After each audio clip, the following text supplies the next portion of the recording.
The year is 9 AD, and the Roman Empire is a monstrous fleet of iron, stone, and law that believes it has finally tamed the world.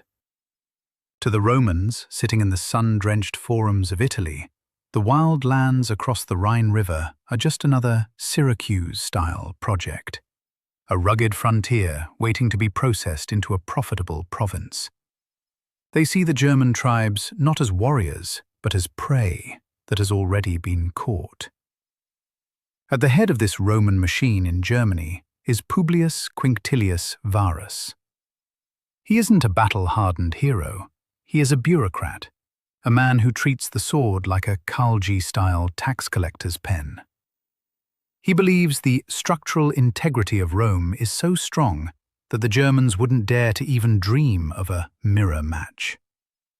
But riding right beside Varus, sharing his bread and his secrets, is the man who will become the Ivar of the Roman nightmare, Arminius. Arminius was a masterpiece of Roman software. Taken as a hostage from the Cherusci tribe when he was just a child, he didn't grow up in the mud of the forest. He grew up in the marble halls of Rome. He was trained by the best Archimedes minds in the Roman military. He spoke Latin better than his native tongue. He wore the polished breastplate of a Roman knight, and he had been given the physical receipt of Roman citizenship. To Varus, Arminius was a loyal tool, a bridge between the Roman gravity and the local savages. Varus trusted him with the keys to the empire's security because he couldn't imagine a man who had tasted Roman luxury ever wanting to go back to the Baltic-style mist of the woods. He was wrong. Arminius was the ultimate ghost in the machine. While he sat at Varus's table, listening to the word tune of Roman expansion, he was secretly building a monstrous fleet of his own. Behind his Roman mask, he was a necessary monster of deception. He knew every Roman tactic, every Syracuse-style formation, and every weakness in the Roman supply line. He knew that the Roman legion was a beached longship if you caught it in the wrong place. He wasn't just planning a revolt. He was planning a Khalji-level liquidation of the Roman presence in Germany. Before we witness how the software of Rome was used to delete 3 of its greatest legions, if you are fascinated by the necessary monsters who infiltrate and destroy empires from the inside, hit that like button and subscribe to War Before Law. We don't just look at the maps, we analyze the Ivar-style psychology of the men who redrew them with blood. Join our digital army today, or be left behind in the green grave of history. The air in late summer was thick and heavy as Varus prepared to move his 3 legions, the 17th, 18th, and 19th, back to their winter quarters along the Rhine. This was a monstrous fleet of 20,000 soldiers, accompanied by thousands of wagons, camp followers, and families. It was a line of humans and iron that stretched for miles. Varus felt safe. He was surrounded by the structural integrity of the world's most professional military. But Arminius was playing a mirror match on a level Varus couldn't perceive. Arminius began to whisper a word tune of danger into the governor's ear. He brought reports of a fake rebellion deep in the north, in lands the Romans hadn't yet mapped. He told Varus that if he took a shortcut through the Teutoburg Forest, he could liquidate this small revolt and still reach his winter camp on time.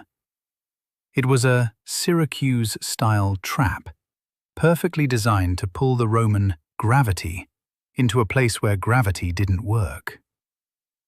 Varus, blinded by his own arrogance and his trust in his Roman friend, gave the order to march. As the legions turned away from the paved roads and entered the tree line, the structural integrity of the Roman machine began to crumble. The forest wasn't like the open plains of Gaul, or the deserts of the east. It was a Baltic-style labyrinth of ancient oaks, tangled vines, and bottomless swamps. The sky vanished behind a canopy of green.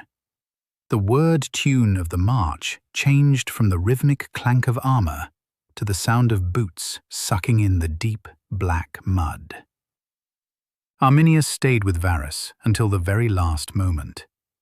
He acted as the Archimedes of the march, helping the wagons navigate the narrow paths, all while his secret messengers were moving through the trees like ghosts.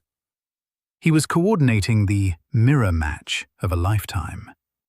He had spent months uniting the German tribes, men who usually spent their lives killing each other, under a single, necessary monster goal: the total destruction of Rome. One evening, as the rain began to fall in a cold, relentless sheet, Arminius approached Varus and asked for permission to leave the column. He told the governor he was going to gather local scouts to help the monstrous fleet find its way through the worsening weather. Varus smiled and let him go. He watched his most loyal officer ride away into the mist, not realizing that he had just signed his own physical receipt for death. The moment Arminius vanished into the trees, the software of the Roman world was deleted. The sword of Rome was now blind and deaf in a forest that hated it. The 20,000 soldiers were no longer a monstrous fleet. They were a beached whale, stretched out in a thin 5-mile-long line that couldn't protect its own tail. The Germans weren't coming to fight a Syracuse-style battle. They were coming to perform a Calgi-style massacre. In the silence of the forest, the only sound was the rain hitting the Roman shields. Varus waited for Arminius to return. He waited for the scouts. But the only thing that came out of the trees were the first spears of the apocalypse. The traitor in the toga had done his work. The lottery of death had begun, and the Romans had already lost the first draw. The sky over the Teutoburg Forest didn't just turn grey. It turned into a Baltic-style weight that seemed to press down on the Roman souls. As the 17th, 18th, and 19th legions marched deeper into the heart of the woods, the environment itself began to act like a necessary monster. The rain became a relentless flood, turning the narrow forest tracks into a Syracuse-style soup of black mud and rotted leaves. This wasn't a road. It was a beached longship trap. The Roman structural integrity was built on the idea of the open field and the clear view. They were the masters of Archimedes' geometry, but here the geometry was broken. The forest was so thick that a centurion couldn't see the back of his own century.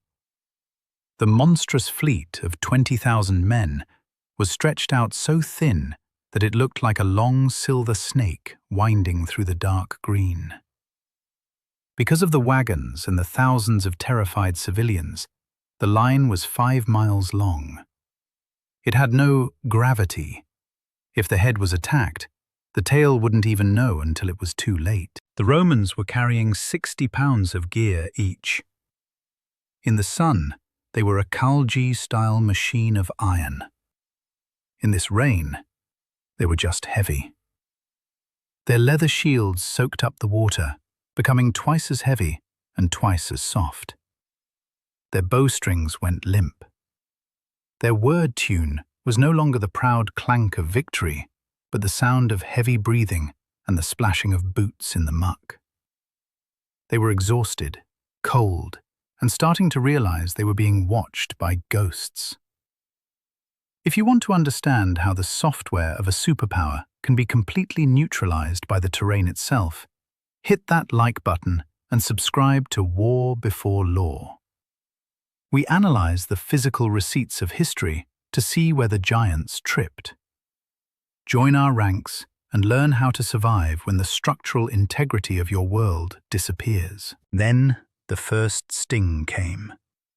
It wasn't a Syracuse-style charge. It was a Viking-style shower of spears launched from the thickest parts of the brush. The Germans didn't stand and fight. They stayed in the shadows. They hit the Romans where they were weakest, the baggage train. The mirror match was beginning, but the Romans couldn't see their opponents. They were throwing their javelins into a wall of leaves, while the German framiae, spears, were finding Roman throats with terrifying precision. Varus tried to maintain the word tune of command. But how do you lead a line that is 5 miles long in a storm? He ordered the legions to build a camp, a Syracuse-style fortress to give his men some gravity. But the ground was too wet to dig a proper ditch. The wood was too wet to start a fire. The monstrous fleet was forced to huddle in the dark, shivering and listening to the Germans singing in the woods. The songs weren't just music, they were a Calgi-style psychological weapon, reminding the Romans that they were in a lottery of death, where the Germans held all the tickets. Arminius was out there in the dark, coordinating the mirror match. He knew exactly where Varus would try to build his camp. He knew the software of the Roman night watch. He used his knowledge to position his tribesmen at the most Ivar-style vantage points. He wasn't just a leader, he was the Archimedes of the woods, moving his pieces to ensure that the Roman structural integrity would be pulverized by morning. By the time the sun rose, though you couldn't see it through the canopy, the Romans were already broken. They had spent the night in a state of unnatural tension. Varus made a necessary monster decision. He ordered the baggage train to be burned. He realized the wagons were the beached longship that was slowing them down. He sacrificed the family's food and the soldiers' extra gear, hoping that a lighter, monstrous fleet could move faster toward the Rhine. But as the smoke from the burning wagons rose into the rain, the Germans attacked again. This time, it was more intense. The word tune of the forest was now a roar. The Romans tried to form their Archimedes wedges, but there was no room to move between the trees. Every time they tried to push back, they tripped over roots or sank into hidden swamps. They were being liquidated, piece by piece, man by man. The physical receipt of the second day was a trail of bodies that stretched for miles. The Into the Green Grave chapter was the moment the Romans realized they were no longer an army. They were just prey.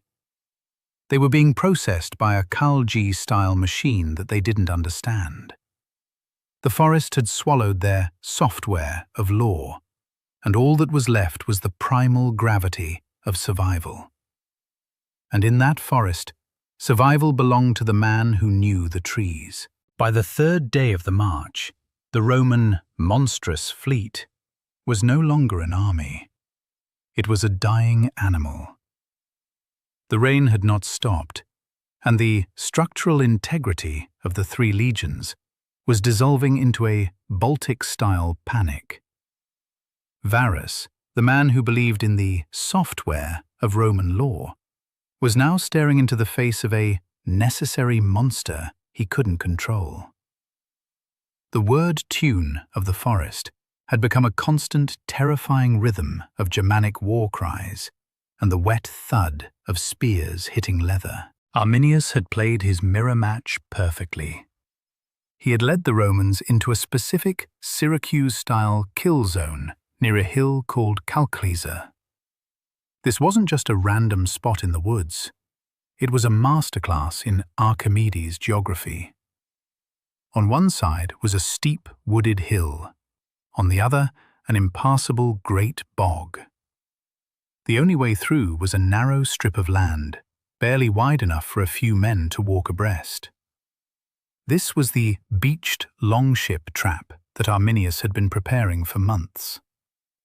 But the Germans hadn't just relied on the terrain. In a Khalji-style feat of engineering, they had built a hidden earthen wall, nearly 400 meters long, winding along the base of the hill. This wall was covered in grass and brush to make it invisible. Behind it, thousands of German warriors sat in unnatural silence, waiting for the prey to walk into the center of the Syracuse-style oven. If you are fascinated by how a single man's Ivar-style deception can lead an entire empire into a lottery of death, hit that like button and subscribe to War Before Law. We go beneath the surface of history to find the physical receipt of how the great were broken. Join our ranks today and never lose your way in the mist. As the head of the Roman column entered the narrow pass, the first sting became a monstrous fleet of death. The hidden Germans rose from behind the wall like ghosts and unleashed a storm of stones and heavy spears. The Romans, trapped between the wall and the bog, had no gravity. They couldn't form their Archimedes squares because there was no ground to stand on. Every time a legionary tried to charge the wall, he had to climb a muddy slope while being pelted from above. It was a Khalji-level liquidation. The word tune of the Roman line shifted from commands to screams of unrecognizable agony. The veterans of the 17th, 18th, and 19th tried to fight back, but their software was useless.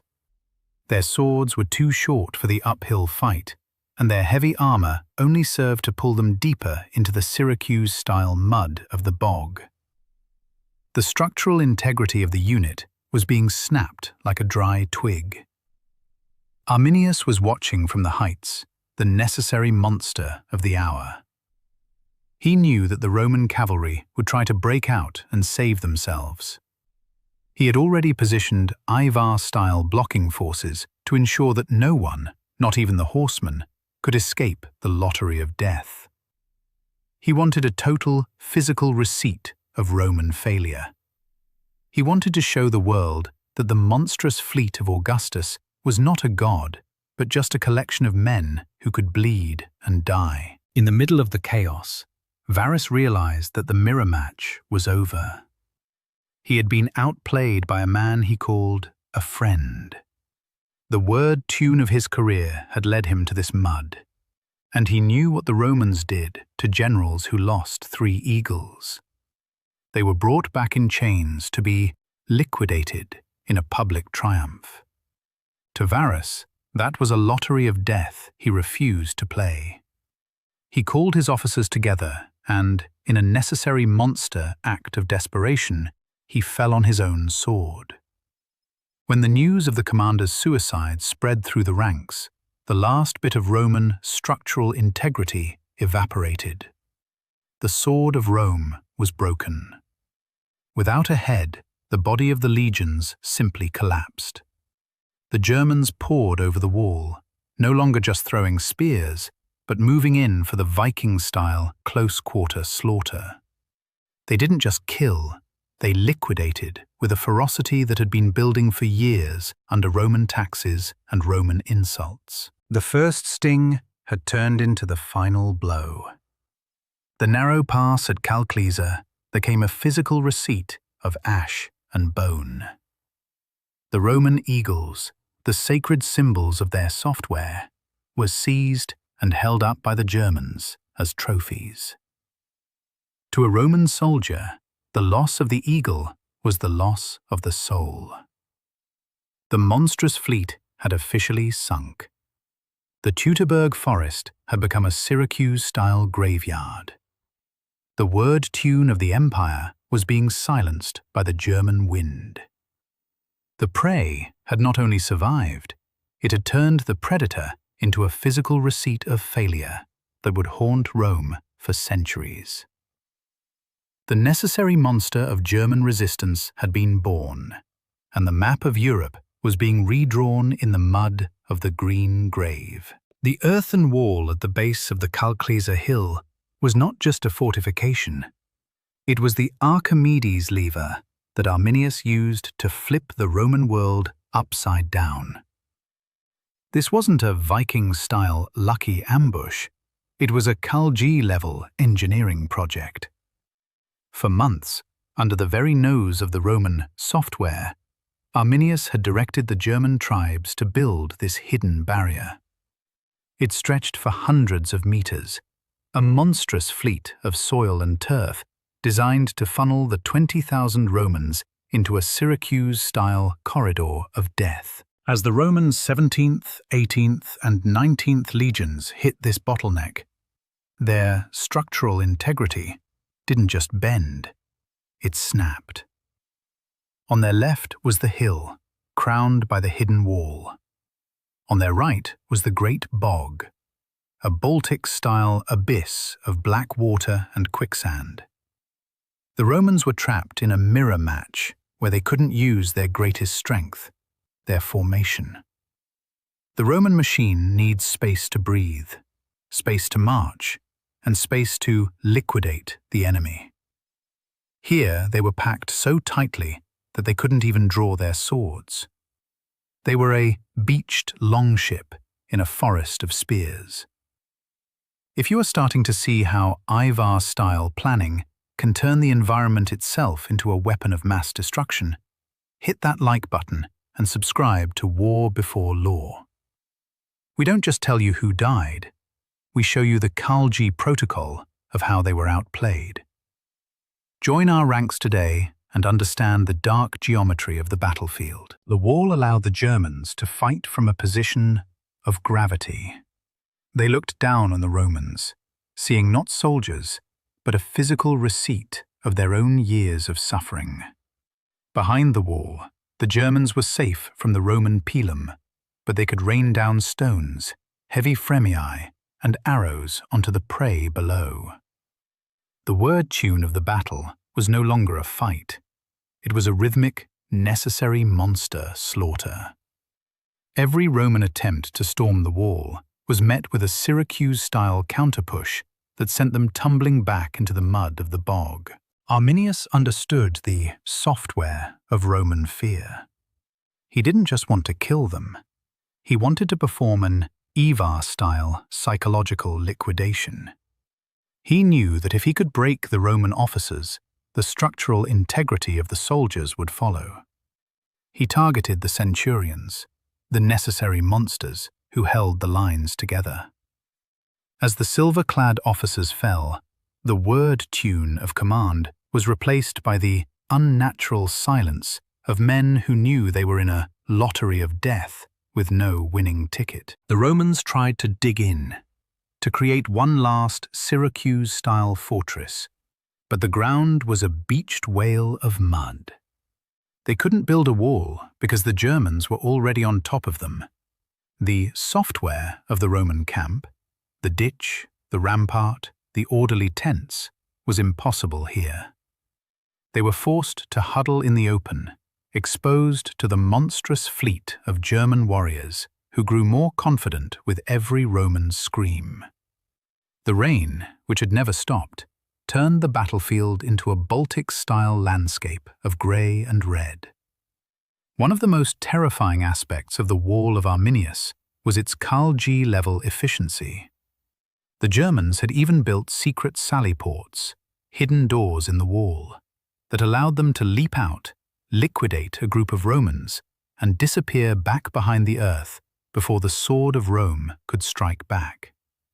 It was a mirror match where the Romans were fighting ghosts. They were striking at shadows, while the wall itself seemed to be breathing fire. In the middle of this chaos, the Roman cavalry, led by a man named Numonius Vala, realized that the monstrous fleet was sinking. He tried to save his own structural integrity by abandoning the infantry. He took his horsemen and tried to ride back toward the Rhine. But Arminius, the Ivar of the woods, had already anticipated this necessary monster move. He had placed blocking forces in the rear. Vala and his cavalry didn't find safety. they found a physical receipt of their own cowardice as they were hunted down and liquidated in the deep woods. No one was leaving the Teutoburg alive. The wall of Arminius was the physical receipt of Rome's arrogance. Varus had trusted the software of his rank and the gravity of his empire, but Arminius had used that trust to build a Syracuse-style coffin. By the end of the third day, the base of that wall was piled high with the unrecognizable pulp of 3 of Rome's finest legions. The word tune of the Germanic tribes was a roar of triumph that could be heard all the way to the Rhine. The structural integrity of the Roman frontier was gone. The necessary monster of the legions was dead, and the traitor in the toga was standing on top of his earthen wall, looking down at the wreckage of the world's greatest superpower. The lottery of death was over, and Arminius had won every single prize. Rome was no longer the predator. In the Teutoburg Forest, Rome was the prey, and the forest was finally full. As the cold rain of the 4th day turned the Teutoburg Forest into a Syracuse-style tomb, the Roman structural integrity didn't just break, it evaporated. At the center of this collapsing, monstrous fleet was Publius Quinctilius Varus. He was no longer the proud governor of Germania. He was a man staring at the physical receipt of his own incompetence. He looked at his soldiers, the men who were supposed to be the necessary monsters of the empire, and he saw only ghosts shivering in the mud. The word tune of his life had shifted from the music of power to the silent, Eva-style realization that there was no way out. Varus was a man of the software. He believed in the rank, the legal code, and the gravity of Rome. But in this forest, the software had crashed.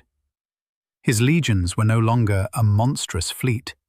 They were a beached whale being torn apart by predators. He realized that if he stayed alive, he would be the primary physical receipt for Arminius's triumph. He could see his future, being dragged through the streets of Rome in chains, a Calgi-style humiliation before being strangled in a dark cell. To a Roman noble, that was a lottery of death more terrifying than the German spears.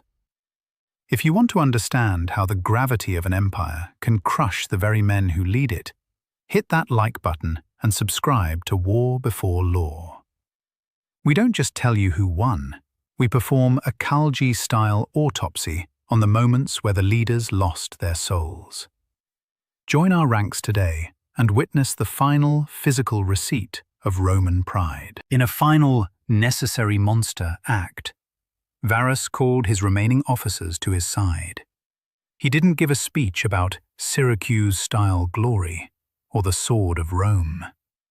He spoke of the end. Following the mirror match tradition of the Roman elites, he decided to liquidate his own life before the Germans could do it for him. He fell on his own sword, the cold iron ending his word tune in the mud of the forest. His suicide was the Archimedes lever that tipped the remaining legions into total madness. When the soldiers saw their leader die, the last bit of their structural integrity vanished. They weren't an army anymore. They were just 20,000 individuals in a lottery of death. Some followed their general's lead, performing a necessary monster suicide of their own.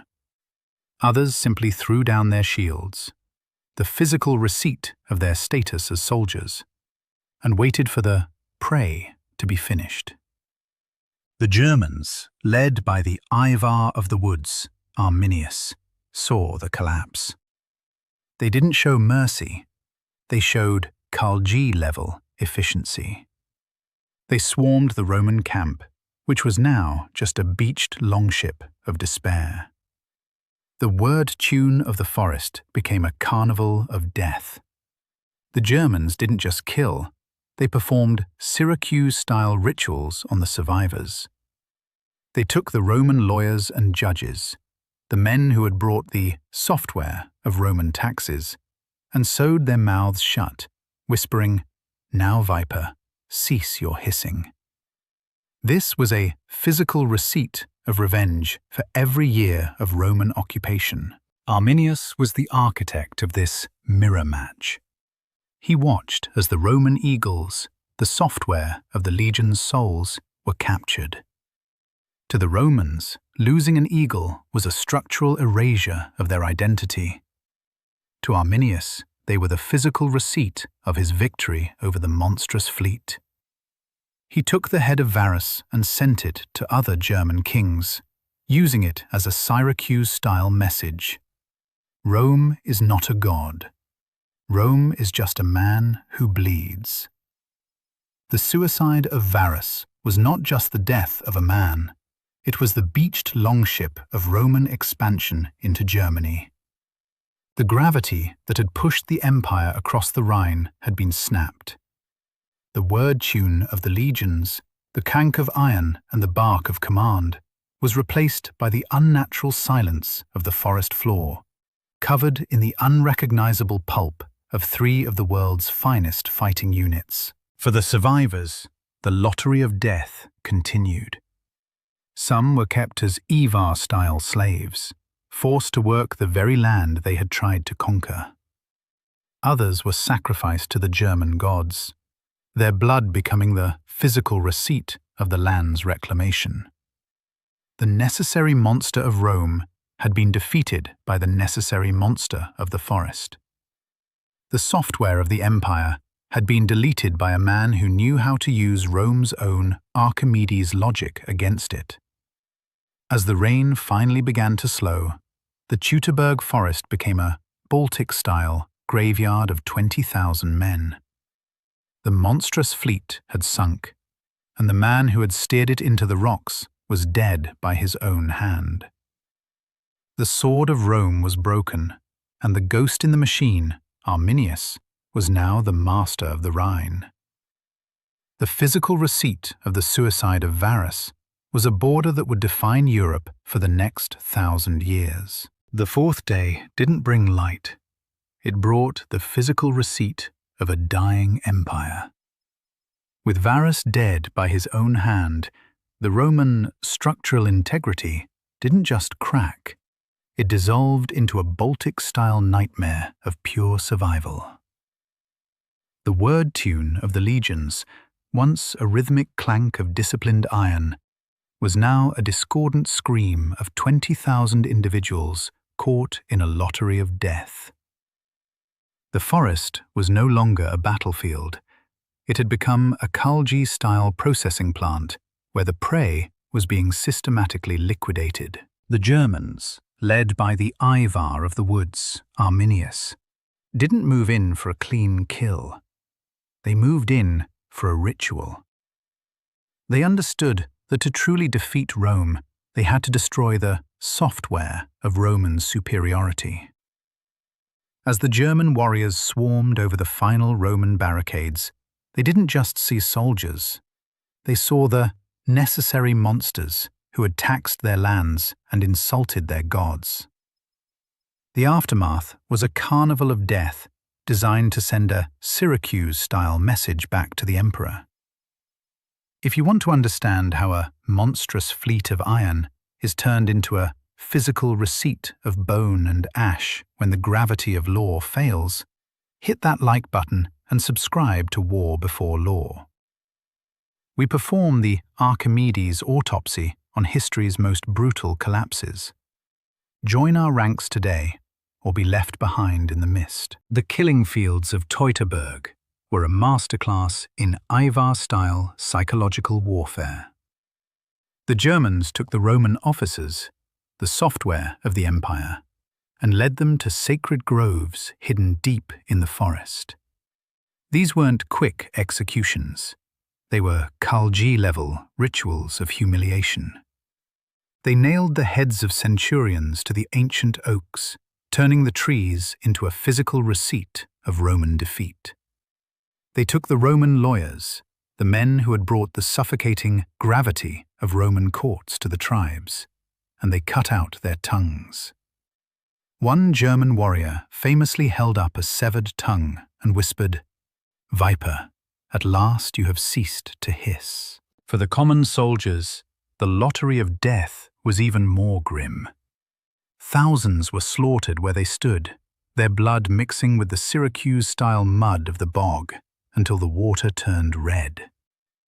Others were kept as Baltic-style shadows, slaves who would spend the rest of their lives working the very soil they had tried to conquer. The monstrous fleet of the 17th, 18th, and 19th legions had been completely liquidated. Of the 20,000 men who marched into the trees, only a handful of ghosts escaped to tell the tale. Arminius stood in the center of this unrecognizable pulp of an army, the necessary monster who had won the mirror match. He looked at the captured Roman eagles, the 3 golden birds that represented the soul of the legions. To Rome, losing an eagle was a structural erasure of their honor. Arminius held them up as the ultimate physical receipt of his victory. He didn't just beat Rome, he beached the longship of their destiny. He proved that the sword of Rome could be snapped if you caught it in the dark. The word tune of the forest during those days was a mixture of Germanic chanting and the unnatural silence of the dead. The Romans who survived the first wave of killing were often sacrificed to the gods of the woods. Their bodies were left in Syracuse-style arrangements, skulls fixed to trees, pits filled with the broken armor of a superpower. It was a physical receipt that the forest was reclaiming its own gravity. The software of Roman civilization was being overwritten by the primal laws of the Germanic tribes. When the Roman search parties finally returned to this spot 6 years later, they found a beached whale of a landscape. They found the bones of their brothers whitening in the sun, still arranged in the Khalji-style patterns of the German victory. They saw the Syracuse-style altars where their tribunes had been slaughtered. Even for the necessary monsters of the later legions, the sight was a lottery of death come to life. They didn't find an empire. They found a graveyard that had been re-architected by hate. The killing fields of Teutoburg represent the moment the monstrous fleet of Rome realized it was not invincible. It was the physical receipt that war before law works both ways. The Romans had used their software of power to squeeze the tribes, and the tribes had used their Ivar-style cunning to squeeze back until the Roman structural integrity exploded. Arminius had turned the prey into the ultimate predator. He had used the Archimedes lever of the forest to move the world. The word tune of the Rhine would never be the same. The necessary monster of the Roman Empire had met a necessary monster of the woods, and for the first time in centuries, the empire was the one that bled out in the mud. The physical receipt of the killing fields was a warning to every future monstrous fleet. Never trust the software of your own arrogance when you are walking through the green grave. When the few ghosts who escaped the Teutoburg Forest finally reached the Roman forts on the Rhine, they didn't bring news. They brought a Baltic-style earthquake. The word tune of the Roman Empire, which for decades had been a song of inevitable victory, was suddenly cut short by an unnatural silence. The news traveled like a monstrous fleet of shadows across the Alps and into the heart of Rome. 3 legions, the 17th, 18th, and 19th, were gone.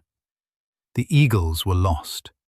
The structural integrity of the empire's northern border had been liquidated in a single week. In the palace, the Emperor Augustus was a man who lived by Archimedes-style logic. He had spent his life building a necessary monster of a state, that was meant to be perfect, predictable, and permanent. But when he received the physical receipt of the massacre, the software of his mind crashed. Augustus was no longer the master of the world. He was a broken old man staring into a lottery of death he never saw coming. History tells us that for months, the emperor of the world's greatest superpower lived in a state of unnatural tension. He let his hair and beard grow long, a Syracuse-style sign of mourning and madness. He was often seen wandering the halls of his palace, his footsteps the only word tune in the cold marble silence. Suddenly, he would stop, lean his head against the stone walls, and scream into the void. "Quinctilius Varus, give me back my legions!" If you want to understand how a single Syracuse-style defeat can bankrupt the confidence of a global superpower, hit that like button and subscribe to War Before Law. We look at the physical receipt of how empires handle their own suicide.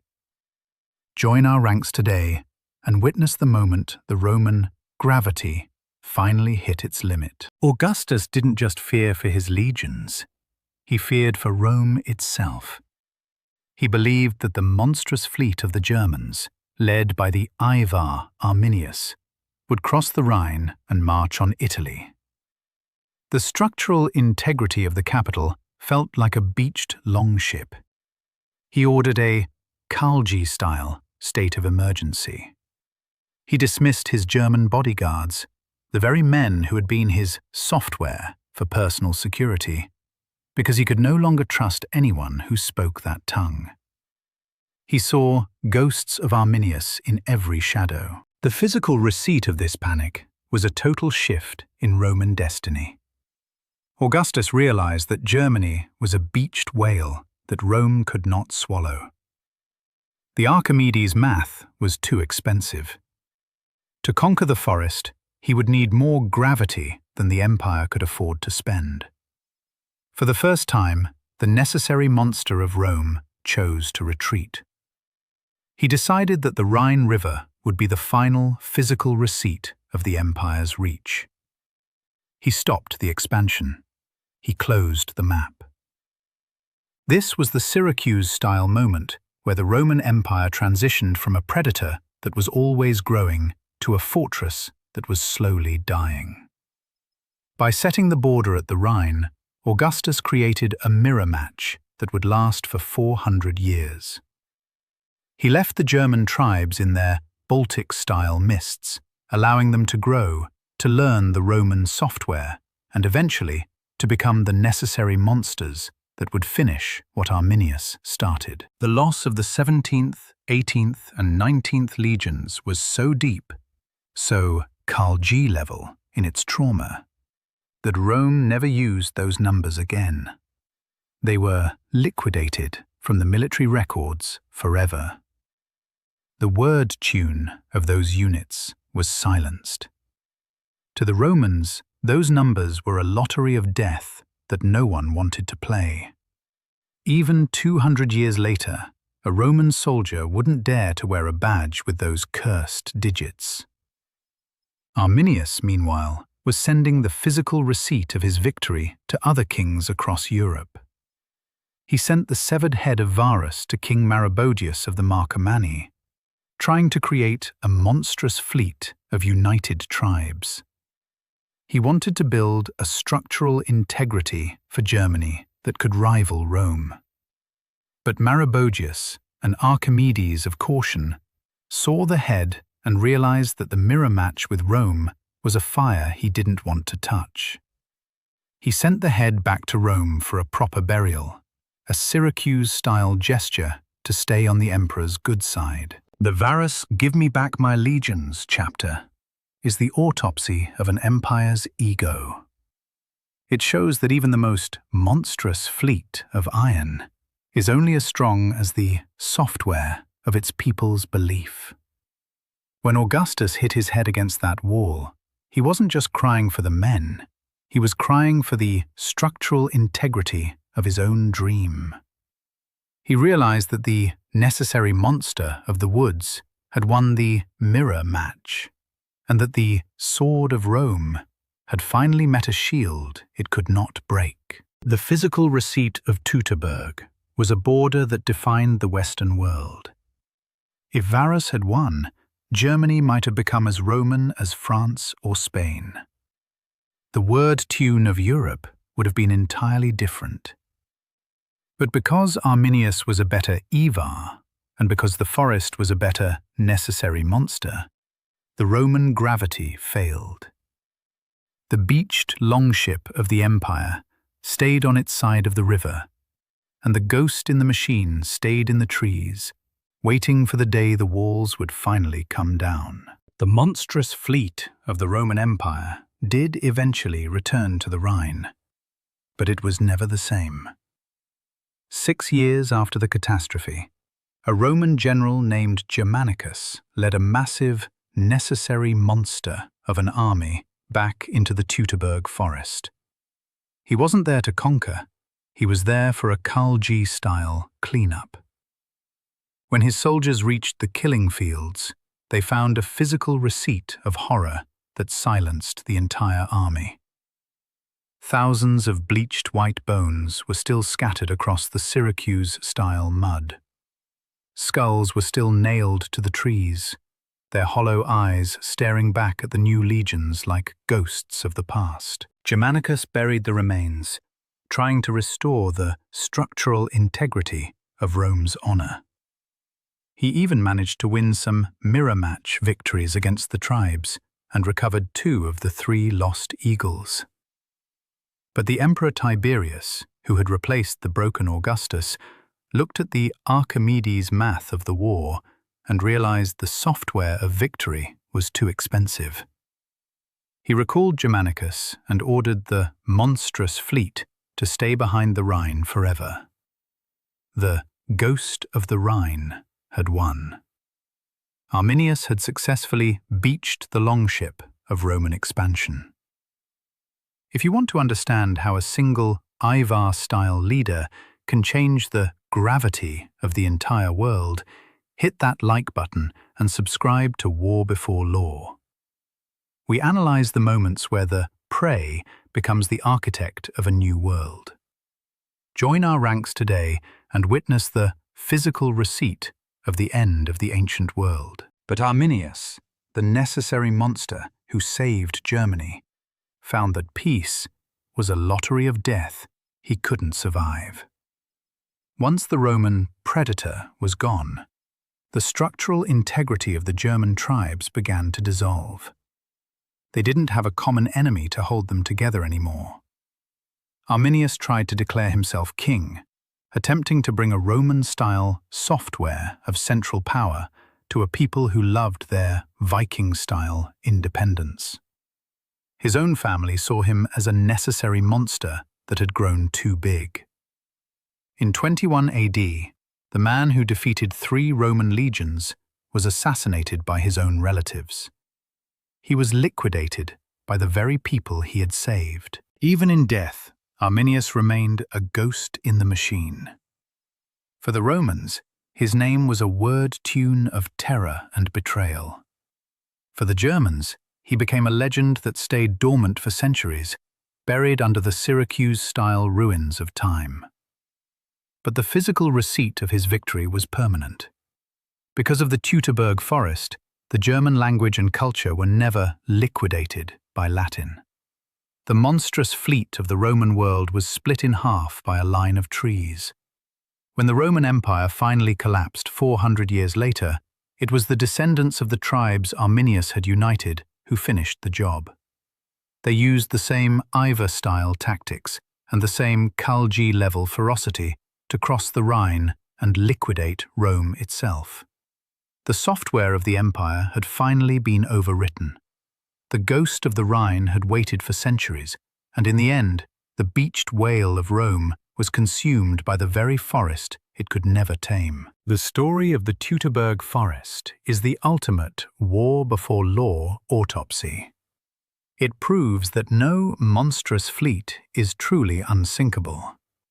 It shows that Archimedes' geometry and Syracuse-style technology are useless if you don't understand the software of the people you are trying to rule. Arminius used Ivar-style deception to strike at the structural integrity of an empire, and he left a physical receipt that still defines the map of Europe today. Today, a massive monument to Arminius stands near the site of the battle, a Syracuse-style statue of the man who held back the gravity of Rome. But the real monument is the forest itself. Beneath the trees of Germany, the red layer of Roman blood and the unrecognizable pulp of their pride still remain. It is a Khalji-style warning to every superpower. When you enter the green grave, your monstrous fleet of iron means nothing. The word tune of the forest is the only one that matters. Rome lost control because it forgot that even prey has teeth. Varus died because he trusted the software more than the reality of the mud.